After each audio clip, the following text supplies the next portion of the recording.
पुण्यातील धनकवडी परिसरामध्ये दोन विजेचे खांब पडल्यानंतर काय नेमकी परिस्थिती आहे आपण या ठिकाणी पाहू शकतो।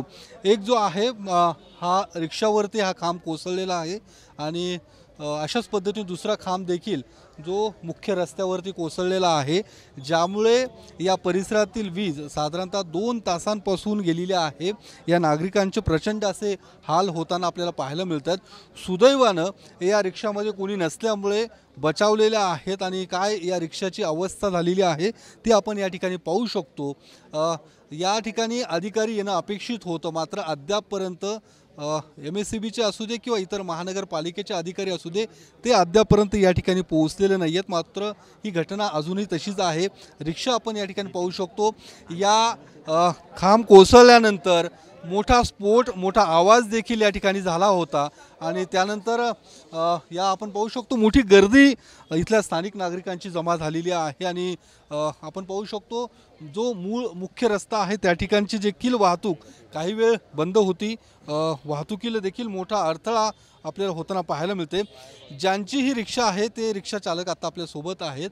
काय तुम्ही नेमकं या ठिकाणी कशासाठी आला होतात आणि काय जखमी कोणी झालंय का, काय नेमकी परिस्थिती? गाडीमधून कोणी जखमी झालेलं नाही आपल्या, पण पाऊस चालू असल्यामुळे तिथं पब्लिक नव्हतं।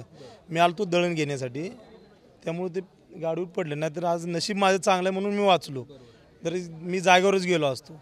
गाडीतनं बाहेर पडलो आणि पोल लगेच खाली आला। वीजेचा शॉक वगैरे कुणाला लागून मोठी घटना होऊ शकली असती, टळली। मात्र अजून काही नागरिकांशी आपण बोलूयात। काय काय नेमकी परिस्थिती होती? या म्हणजे अशी आहे, गेल्या 25 वर्षापासून यांनी खांब बदललेलेच नाही आहेत। अंडरग्राऊंड झालेलं आहे वायरिंग, पण ते काही कारणास्तव DP तिथं बसवलेलंच नाही अजून। आणि इथले अधिकारी आता 2-2.5 तास होत आले, एकही आलेले नाही इथं अधिकारी, त्याच्यामुळे हा प्रॉब्लेम आहे। काय नेमकी परिस्थिती? तुम्ही देखील या ठिकाणी आहात, काय परिस्थिती आहे? अधिकारी अद्यापपर्यंत पोहोचले नाहीयेत। ही घटना नेमकी काय घडली? अधिकारी कधीपर्यंत पोहोचतील? काही झालंय तुमचा संपर्क? नाही, खरं म्हटलं तर अधिकाऱ्यांच्या कानावर ही गेलेली आहे बाब। ज्युनियर इंजिनियर ज्या मॅडम आहेत त्यांना फोन केलेला आहे, त्या म्हटल्या मी येते, अजून आलेल्या नाहीत। एक्झिक्युटिव्ह इंजिनियर अवॉर्ड जे आहेत ते त्यांना 10 वेळा फोन लावला, फोन उचलत नाहीत। 2.5 तास झाले घटना घडून। दुसरं, तुम्ही तांत्रिकदृष्ट्या तुम्हाला कळतं इंजिनियर म्हणून, तुमच्या लक्षात आलं पाहिजे की हा पोल कमकुवत झाला आहे, हा कधीही पोल झुकू शकतो। 85ला पोल टाकलेले ते, अशा परिस्थितीमध्ये तुम्ही दुर्लक्ष करताय आणि इकडे तुमचे 100 रुपये थकले की लाईट मीटर कट करायला येतं ना। 100 रुपये थकले तर म्हणजे लोकांचे जीव गेले तर चालतील, तिथे तुम्ही दुर्लक्ष देताय। पैसा महत्वाचा आहे सगळं साहेब। कसं आहे, प्रत्येक नागरिकाला पण स्वतःचा जगण्याचा नाही का हक्क आहे, पण या अशा कंडिशनला जगणं आम्हाला पण अवघड झालेलं ना। मग तुम्ही पोरं 10-10 वाजेपर्यंत खेळतात, गिरण 10 वाजेपर्यंत चालू असते। अक्षय मोठी दुर्घटना टळलेली आहे, कारण वीज त्यावेळी सुरू होती आणि हा विजेचा खांब कोसळला। या ठिकाणी लहान मुलं खेळत होती, या ठिकाणी रहदारी सुरू होती।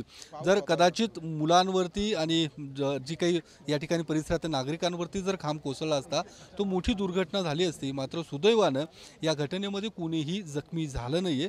मात्र अद्यापपर्यंत प्रशासनातले जे काही अधिकारी आहेत, कर्मचारी आहेत, ते येणं या ठिकाणी अपेक्षित होतं, मात्र अजून आले नाहीयेत। कारण या संपूर्ण परिसरात साधारणतः 200 ते 250 घरांमधली वीज सध्या नाही आहे, त्यामुळे इथल्या नागरिकांचे देखील हाल होताना पाहायला मिळतात। आणि हे जे खांब आहे ते खूप जुने आहेत। या संदर्भात सातत्याने स्थानिक नागरिकांकडून प्रशासनाकडे पाठपुरावा करण्यात आला होता, मात्र त्याकडे दुर्लक्ष केलं गेलं आणि त्यामुळे आज ही घटना घडल्याचं आपल्याला पाहायला मिळतंय। कॅमेरामन नागेशसह मी योगेश बोरसे, TV9 मराठी, पुणे।